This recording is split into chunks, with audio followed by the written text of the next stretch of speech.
Plusieurs lignes de la parole mènent à une seule ligne, celle de la vérité éternelle.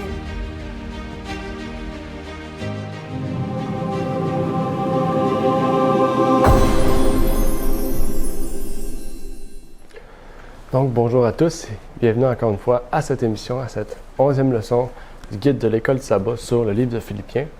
Nous approchons de la fin de notre trimestre, donc de la fin du livre de Philippiens. Et donc aujourd'hui, mon invitation, c'est vraiment de pouvoir aller lire cette 11e leçon pour ceux qui ne l'ont pas fait. Et donc, nous allons voir aujourd'hui cette 12e leçon qui est la foi et la paix, donc la première partie du chapitre 4, donc la première partie sur 2 du chapitre 4 de la leçon numéro 12. Et donc, je vous invite à prendre votre Bible en main, surtout votre guide de l'école du sabbat, puisque nous allons traverser au travers certaines questions qui ont été relatées, voir en profondeur certains sujets intéressants que la leçon nous révélait. Je vous souhaite donc aussi bonne étude, bonne écoute aussi au travers de cette émission à Allons à l'école du sabbat.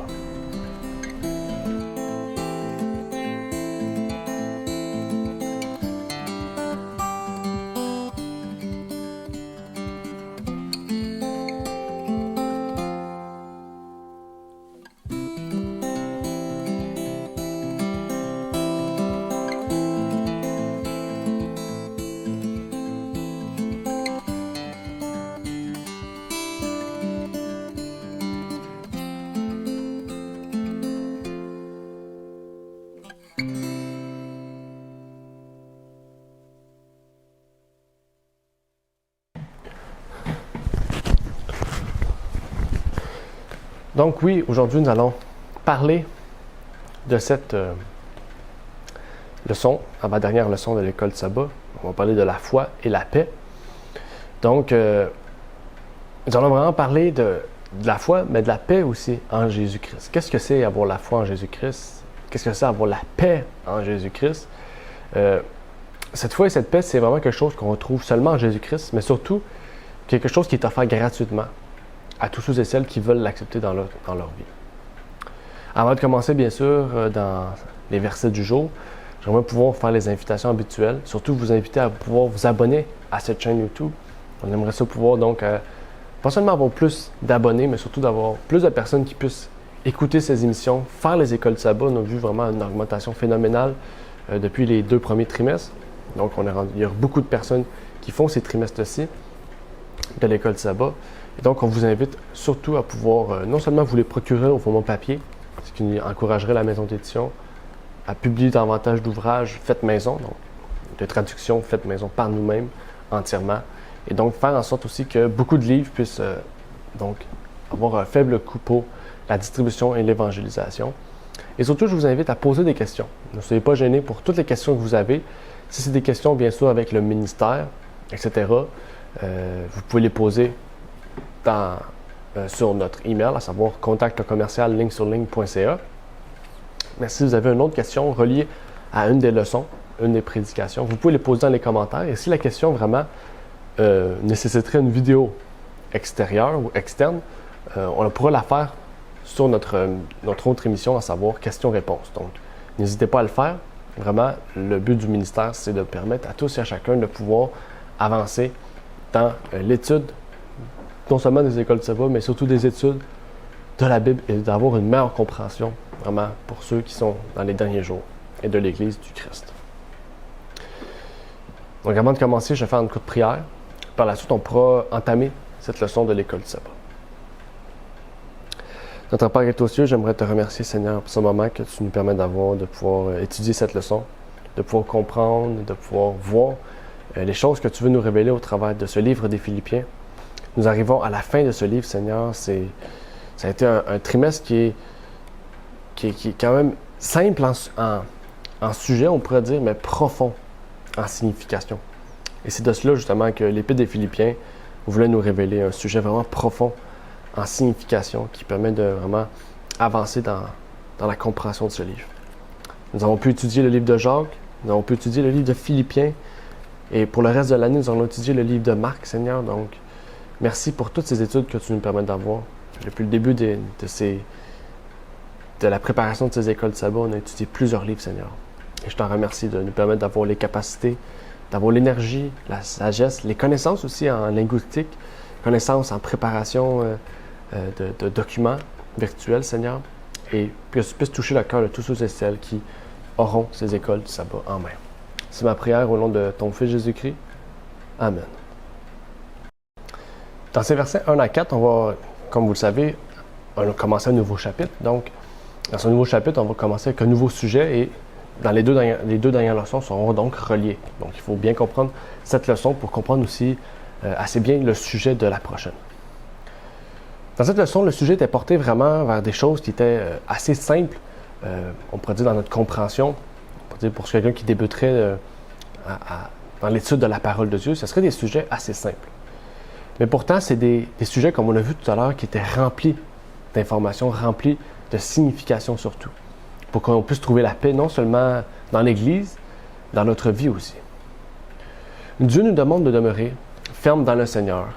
Et par l'entremise de Paul, il permet vraiment de nous relater ces choses par des mots, par des phrases qu'on retrouve donc dans Philippiens. La première chose ici qu'on pourrait voir, c'est que on est dans le dernier chapitre de Philippiens. Dans les derniers chapitres, souvent, Paul fait des déclarations plus puissantes, plus fortes. Il nous demande vraiment de porter attention à certaines choses. Ici, il nous demande de demeurer ferme. Il nous demande de demeurer ferme, mais quand on lit le reste du chapitre, les débuts du chapitre 1 à 3 donc de Philippiens, on voit qu'il nous demande de demeurer ferme vraiment parce qu'il le sait que dans l'Église, il y aura des doctrines pernicieuses. Il sait que dans l'Église, il risque aussi d'avoir des difficultés avec des gens qui n'ont pas réellement reçu cette nouvelle naissance, qui n'ont pas accepté cette nouvelle naissance, passé par ce processus encore. Mais aussi une troisième chose, c'est que comme Paul, il était en prison en ce moment qu'il écrivait donc le Philippiens, il affirme aussi que les Juifs, unis avec l'Église romaine de l'époque, on peut dire l'Église romaine païenne, vont faire face donc aussi à une persécution physique. Il démontre aussi par des encouragements en nommant des frères. Paul, rappelez-vous, il cite quelques frères au début du chapitre 4, à la fin aussi, que certains justement ont passé au travers de plusieurs épreuves. Mais par la force du Christ, ils ont pu donc passer au travers de ces épreuves-là et en être victorieux. Et Paul les cite comme exemple parce que justement, il veut qu'on voit ces personnes-là aussi avec un respect, un certain respect, puisque ces personnes-là, peut-être étaient des anciens, des diacres, peut-être des ministres de l'Évangile, tout comme Paul. Et donc, par leur vie, ils ont démontré, on pourrait dire, leur confiance, que le peuple devrait leur montrer leur confiance. Ils ont démontré que ces gens-là, vraiment, sont des gens de Christ, vraiment. Il le dit, ils sont écrits dans le livre de vie. Donc, ils sont des gens de Christ. Il montre aussi, Paul, par ses citations, par ces personnes, que, justement, ces personnes sont dignes de confiance et vraiment qu'on doit les accueillir, vraiment, avec amour, avec joie, mais surtout avec certitude que ces gens-là font le travail de Christ. Comme Paul le dit, ils ont combattu le bon combat. Il nous demande, comme nous l'avons vu auparavant dans les chapitres, de nous réjouir quand nous avons le Christ comme protecteur et comme sauveur. Et ces personnes qu'il cite ont compris tout ce que Paul voulait leur dire. Il continue par la suite au verset 5 et 6. Comme je l'ai dit, c'est une très, très courte leçon auquel Paul veut nous parler. Et même, je pense qu'il y a quelques versets qui nous citent. Justement, 1 à 8. 8 versets seulement, mais des versets qui... Déjà, on a vu le verset 1 à 4, des versets courts avec quelques citations par-ci, par-là, qu'on a déjà vu auparavant. Mais dans le verset 5 et 6, c'est là, on pourrait dire, le creux du sujet. On a parlé de la foi. Les 4 premiers versets nous parlent beaucoup de la foi, de comment on devrait avoir confiance en Dieu. Mais le verset 5 et 6 nous parlent de la paix. Comment pouvons-nous trouver la paix? Quand on parle de paix ici, on ne parle pas seulement de paix dans le monde. On sait, la Bible, elle nous dit que, la Bible nous dit que l'épée, qui est la Bible, est à double tranchant. Quand on refuse de suivre la parole, il y aura certainement plus de paix. Et ce ne sera pas par cause de Dieu, comme on le voit, c'est parce que les gens refusent de se soumettre à une autorité suprême, à savoir à Dieu et à Christ. Et le verset 5 et 6, c'est pas ce type de paix-là, en fait. C'est pas une paix physique. On pourrait dire, oui, c'est une paix physique, mais pas une paix physique avec le monde entier, en fait. C'est une paix physique en nous, une paix en nous. On peut parler d'anxiété, de stress, de dépression. Il nous parle aussi d'une paix dans l'Église. En fait, l'Église, si c'est l'Église du Christ, il devrait y régner une paix. On sait qu'il y aura des personnes tout le temps qui vont semer du trouble, bien sûr. Mais cette personne n'est pas l'Église. Vous comprenez? Une personne ne fait pas l'Église, en fait. Il faut être 2 ou 3. Si ces 3 personnes-là sont unies, même s'il y en aurait une 4e qui viendrait pour semer le trouble, eh bien, ces 3 personnes-là doivent rester unies. Et c'est ce qui forme la paix dans l'Église et l'unité. Le plus important, comme la Bible nous dit, c'est pas le nombre. Il vaut mieux être peu à être unis dans la vérité que d'être beaucoup désunis dans l'erreur et surtout avoir des personnes qui n'ont pas réellement une bonne conscience dans le baptême. Et si c'est ça que Paul nous invite, il nous invite vraiment à nous tourner dans la prière, à nous tourner vers le sens de notre vie. Et vraiment, comme je vous ai dit, la prière nous permet beaucoup de choses. Elle nous permet de vaincre beaucoup de choses, mentalement et physiquement. Elle nous permet de vaincre l'anxiété, le stress, la dépression, qui sont peut-être pas des maladies, mais des problèmes mentaux qui peuvent venir affecter notre physique, bien sûr. Et Ellen White le dit dans Testimonies for the Church, au volume 2, à la page 72, en nous disant comme suit. « Il est sécurisant de se confier sans cesse en Dieu. On n'est pas alors constamment dans la crainte de difficultés futures. Ce souci et cette anxiété perpétuelle disparaîtront. Nous avons un Père céleste qui prend soin de ses enfants. Un Père dans la grâce se révélera suffisante en cas de stress. » On y voit ici. Il est sécurisant de se confier sans cesse en Dieu. On n'est pas alors constamment dans la crainte de difficultés futures. Difficultés futures. La Bible nous parle dans Matthieu. N'ayez crainte. Il se pourrait qu'on perde notre famille. Soit parce qu'ils ont décidé de prendre un long chemin, soit parce qu'ils vont trouver la mort. Il se pourrait qu'on perde des amis. Il se pourrait qu'on perde notre travail. Il se pourrait qu'on perde notre maison. Il se pourrait qu'on soit dans la ville et qu'on désire aller à la campagne. Et cela peut créer un stress. Le fait de bien se préparer. Il y a beaucoup de choses qui créent du stress aujourd'hui. Que ce soit le travail, notre horaire de travail, que ce soit les préoccupations de la vie. La famille, des fois, peut créer un stress. Quand on a des enfants qui sont assez vieux pour être conscients du bien et du mal, qui prennent une voie mauvaise, Ellen White nous dit que à un certain niveau, on doit vraiment s'en dissocier de ce mal que l'enfant aura décidé de choisir. On voit vraiment qu'il y a beaucoup de choses qui peuvent créer notre mal. Et aujourd'hui, la vie, on pourrait dire, est encore plus stressante, plus anxieuse, plus dépressive qu'elle l'était auparavant. La Bible nous en parle. Avec ses pestes, avec ses guerres, ses bruits de guerre, avec ses tremblements de terre, ses désastres naturels, on voit que ça crée, qu'on le veuille ou non, chez l'homme, une crainte. Une crainte qui est de ne pas savoir où est-ce que le monde va, de ne pas savoir qu'est-ce qui va arriver à notre monde, de ne pas savoir qu'est-ce qui va arriver à moi, peut-être à ma femme, à ma conjointe, à mes enfants, à mes parents, à mes besoins aussi matériels. On a un certain besoin à savoir qu'on a besoin d'un toit, on a besoin d'un moyen de transport, on a besoin de manger, on a un certain besoin, on a besoin de gagner notre vie. Qu'est-ce qui va arriver avec ces choses-là? Et en tant que chrétien, on n'est pas seulement chanceux. Mais on devrait être content de pouvoir le partager avec les autres. On le sait aujourd'hui, les gens disent beaucoup que c'est à cause de Dieu que toutes ces choses-là sont présentes. Mais qui coupe l'arbre? Qui produit tous ces gaz, toutes ces maladies? C'est l'homme. Comment Dieu peut nous envoyer des maladies? Ça le dit dans la Bible.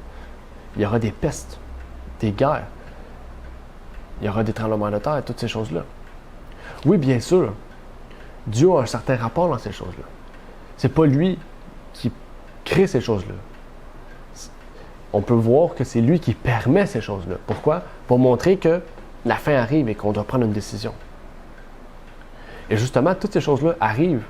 Ils sont par l'homme parce que Dieu leur a permis. Et que Satan aussi peut se permettre donc de détruire encore plus. Pourquoi? Pour faire en sorte aussi que, regardez, il y a une solution. Satan va amener sa solution comme Dieu va amener sa solution. Dieu a déjà sa solution. Il y a depuis 6000 ans, en fait. Aussitôt qu'il a créé l'homme, et bien un peu avant, aussitôt qu'il avait l'idée de créer l'homme, il avait déjà la solution en cas de chute. Tandis que Satan est venu bien après dans cette solution de former une bête, d'un faux prophète et d'un dragon, d'une unité de ces trois puissances-là pour amener une certaine paix. C'est pour ça qu'on doit se confier en l'Éternel.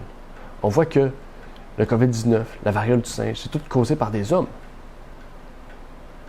Si l'homme aurait écouté Dieu, il n'aurait pas mangé, comme ça le dirait, les scientifiques le disent, ça viendrait de la chauve-souris. Si les hommes ne mangeraient pas de chauve-souris, comme Dieu le prescrit dans la Bible, est-ce qu'il y aurait eu un COVID? Bien sûr que non.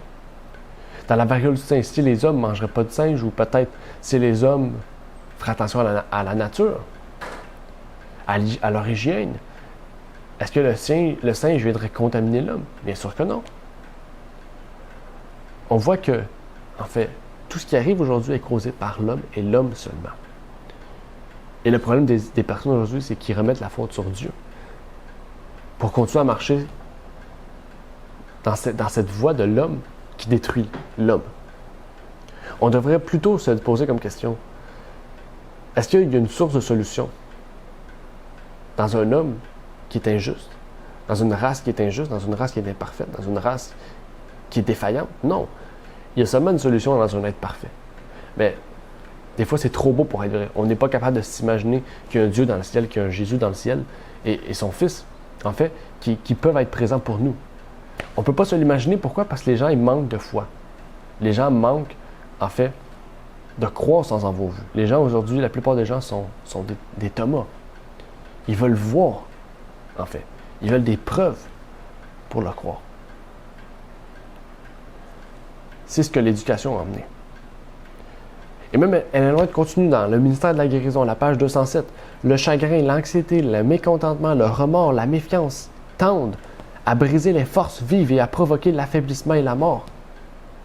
Le courage, l'espoir, la foi, la compassion et l'amour favorisent la santé et prolongent la vie. Qu'est-ce qui est écrit? Le chagrin, l'anxiété, le mécontentement, le remords, la méfiance tendent à briser les forces vives. Toutes ces choses-là nous affaiblissent psychologiquement, physiquement et tendent vers la mort. Et qu'est-ce que Dieu nous offre? Il nous offre le courage malgré l'adversité. Il nous offre l'espoir malgré l'adversité. Il nous offre la foi malgré l'adversité. Il nous offre la compassion. Il nous offre son amour. Toutes ces choses-là sont ce qui nous permettra de vivre longtemps, mais de bien vivre longtemps aussi. Parce qu'aujourd'hui, on peut vivre longtemps. Bien, à 40 ans, on est sur les pilules. On est sur les médicaments. Ou comme les États-Unis l'appellent, on est sur la drogue. Mais Dieu veut nous offrir une santé. Il veut nous prolonger notre vie. Et pour cela, on doit quoi? S'humilier à ses pieds. Le reconnaître, le craindre. En fait, la prière est la source de guérison de plusieurs maladies. Mais quelquefois, elle est la seule source de guérison totale. Par exemple, on peut prier pour tout. Il n'y a aucune raison auquel on ne peut dire qu'on ne peut pas prier. On peut prier pour tout. Mais quelquefois, la seule chose qui nous permettra de guérir, c'est la prière. Quand quelqu'un est sur son lit de mort, seulement le miracle peut le guérir. Seulement par la prière, on peut amener cette personne-là à guérir. Bien sûr, Jacques nous parle de l'huile, qui n'est pas magique, qui a une signification, en fait, pour dire que dans la dernière, on pourrait dire dans la phase finale de cette personne-là, on la consacre totalement à Dieu pour que Dieu puisse vraiment l'amener où est-ce que lui le désire, soit dans la tombe, soit à la guérison. Mais réellement, la prière personnelle, privée, intime, est la source de toute guérison.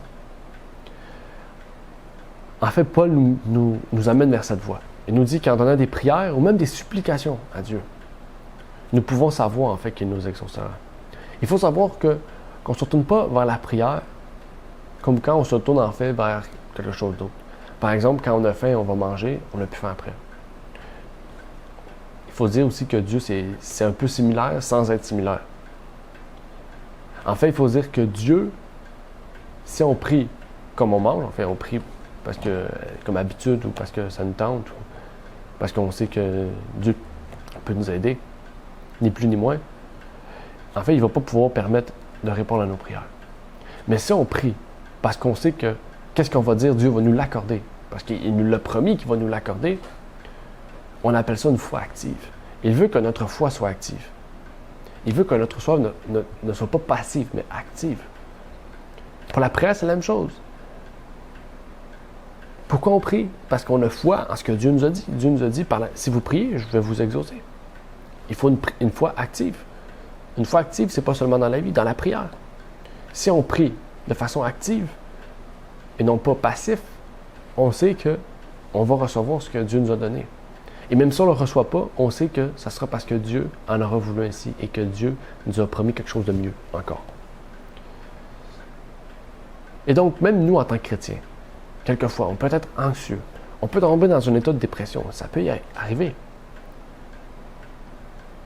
Mais quelles sont les causes de ces choses-là? Pour ceux même qui ont la foi en Jésus. Il y a deux raisons. Un, soit que notre foi est partie de active à passif, et ça peut arriver. Ça ne veut pas dire qu'on ne croit plus en Dieu. Ça veut juste dire que notre foi active, face à tout ce qu'on voit dans notre monde, peut nous avoir rendus passifs. Et c'est là, en fait, qu'il faut voir et corriger. Ou la deuxième des choses, c'est qu'on est devenu oisif. Et cette oisiveté nous amène sûrement, souvent, toujours, à une incrédulité. Et là, on n'a plus une paix dans notre âme. On perd cette paix que Dieu nous a promis, cette paix dans l'âme. On perd même le but et l'intérêt du sabbat. Le sabbat, c'est un repos de l'âme. Si vous voulez bien comprendre, lisez Hébreux 4. Vraiment, Hébreux 4 nous parle de beaucoup de choses en lien avec cela. Et c'est très important parce que le sabbat n'est pas seulement qu'un repos. C'est le repos de notre âme. C'est pas seulement physique, c'est vraiment interne à nous. C'est quelque chose de très important.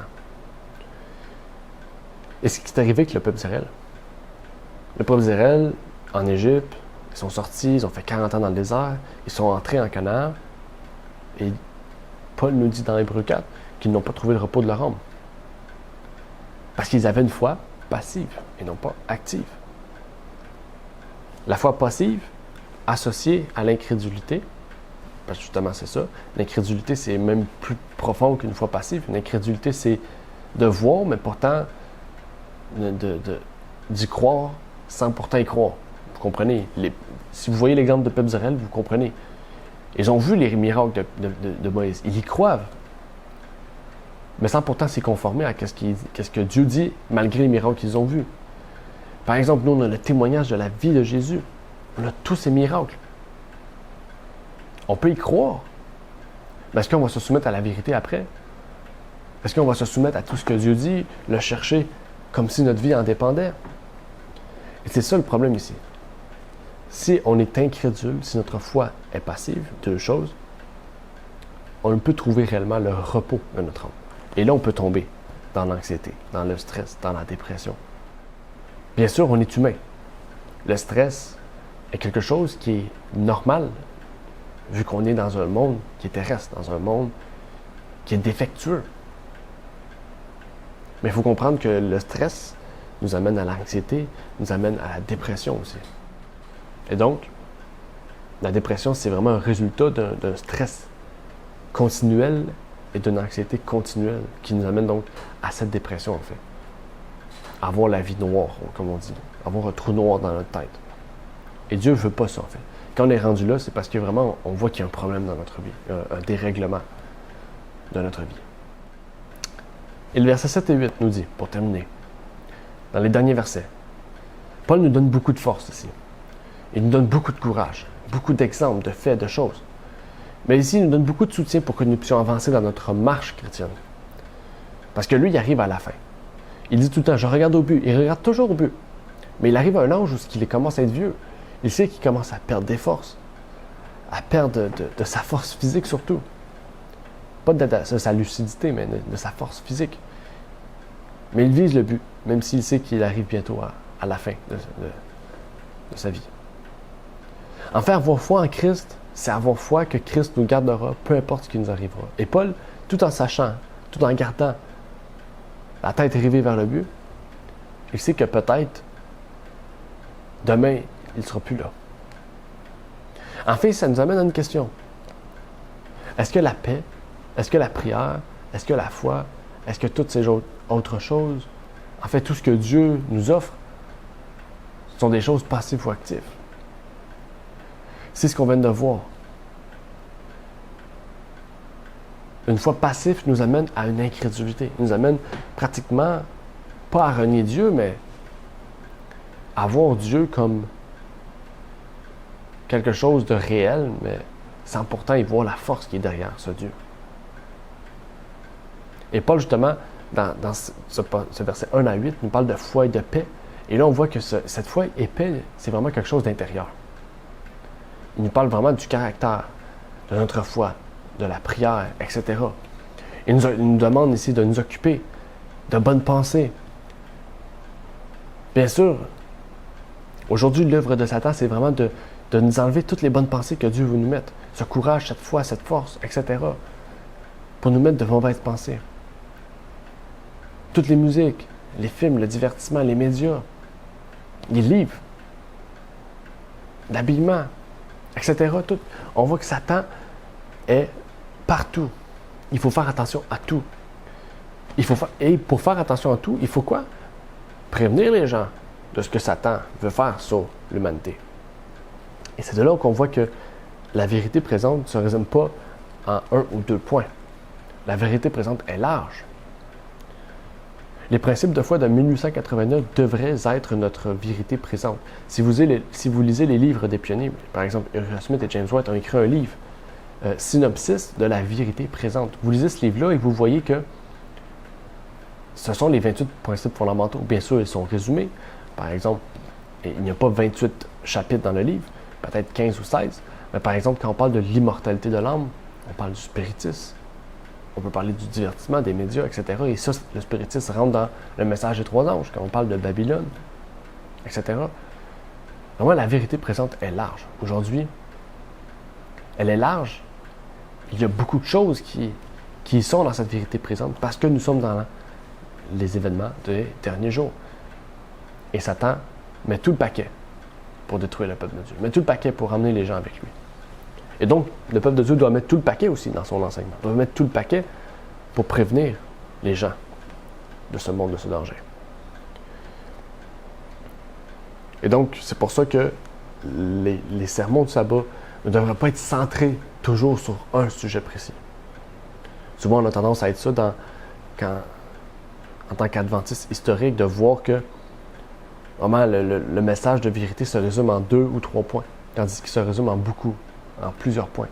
Et surtout, il faut voir que ce que les gens ont besoin, c'est de se préparer à recevoir Jésus. Et pour se préparer à recevoir Jésus, c'est de les avertir aussi de ce que Satan fait pour les empêcher de se préparer, pour faire oublier, pour nous amener à une foi passive et non plus active. Et ces bonnes pensées, en fait, ces bonnes pensées nous amènent à avoir un bon cœur. Un cœur qu'on peut appeler juste. C'est ce que Proverbe 23, verset 7, qu'on a vu dans la leçon de l'école sabbat, nous disait. Ce cœur juste trouve sa source dans quoi, en fait? En fait, c'est là justement que si on a une foi active, on va voir que ce cœur juste, notre cœur juste, nos bonnes pensées, sont centrées sur le Christ. Mais plus spécifiquement parce que ce qu'on recherche, premièrement, c'est la sagesse d'en haut. Ce que Jacques nous disait. Ce qu'on a vu dans le premier trimestre. Si on recherche la première étape, si on recherche la sagesse d'en haut, ça va nous amener à avoir de bonnes pensées. Ça va nous amener à avoir un cœur juste. Ça va nous amener aussi à ne plus chagriner, à être dépressif, à être anxieux, etc. Comme on l'a vu tout à l'heure, mais plutôt à être courageux, à être joyeux, à être rempli d'amour, etc. Et cette sagesse d'en haut nous dit quoi? Nous dit d'accomplir la loi. Exactement, la foi en Christ nous dit d'accomplir la loi. Cette foi en Christ nous dit de faire comme Christ faisait. Christ regardait la loi. En fait, en regardant la loi, on va avoir un cœur juste. Christ nous rend juste parce qu'on a foi en lui et nous fait grandir parce que nous nous tournons vers ce que son Père lui a donné. Terminons avec l'appel du jour. Paul nous appelle aujourd'hui. Vraiment, c'est un appel quand même assez puissant. Il nous appelle à être actifs. On va être actif, ça ne veut pas dire courir pour évangéliser, mais être actif, c'est vraiment de voir Dieu comme quelque chose non seulement de réel, mais comme quelque chose de personnel. Dieu, c'est une personne qui est personnelle, qui est en nous. C'est pas quelqu'un qui est loin et qui est très distancé de nous, qu'on ne peut atteindre. Ça serait ne pas comprendre le caractère de Dieu. Et si notre foi, en fait, n'est pas active, nous allons tomber dans ce qu'il nous démontre comme une foi passive. Une foi passive, c'est une foi qui est sans vie, qui est morte, en fait. Au cours des prochaines semaines, et j'espère pour cet été, donc pour le mois de juillet et le mois d'août, préparer des sermons pour vraiment nous permettre d'avoir une foi active. Nous permettre de vraiment trouver ressources en Dieu et non pas dans ce monde. Et pour cela, nous allons vraiment révéler les pièges de Satan. Donc, terminons par une prière pour que Dieu puisse réellement nous accorder sa puissance. Notre Père est aux cieux, j'aimerais te remercier, Seigneur, pour ce moment que tu nous permets d'avoir, de pouvoir te remercier pour tout ce que tu fais pour nous.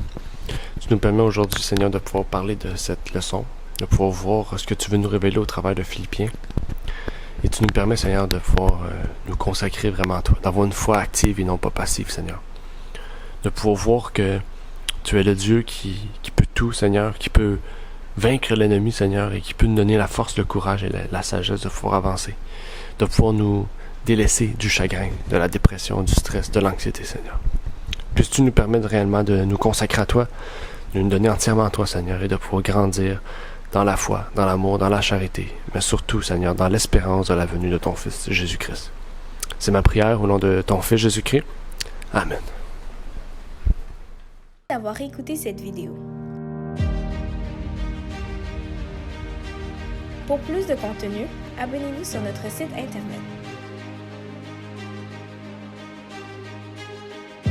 Il est également possible pour vous de nous suivre sur notre page Facebook et de nous contacter par email.